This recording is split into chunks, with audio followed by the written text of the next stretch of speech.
Hi friends, my name is Matt. Welcome to our mini vlog. So today's race day, meron tayong sub 1 10K. So 10 kilometers, kailangan takbuhin within 1 hour. So kompleto sila dito, meron silang portalet para kung masisiyar kayo dyan. Ito kami ni Sir JL.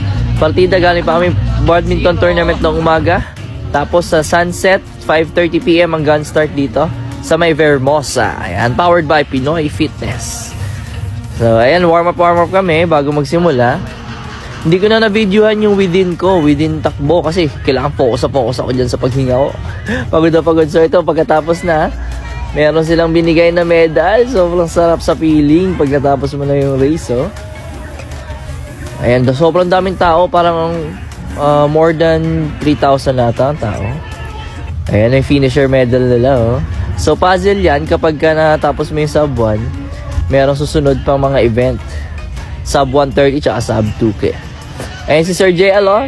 Nakita ko rin siya sa wakas. Natapos din ng 10K. Congratulations! Ayan, nagagabang kami ng pa-picture. Nakakatuwa yung mga bata dyan nagpa-picture sa akin. Hindi naman nila ako kilala. Ang kulit eh. Tapos nag-fist bump. Sabi ko, follow nila ako sa TikTok. So ito yung mga pictures namin, Sir JL. Oh, di ba?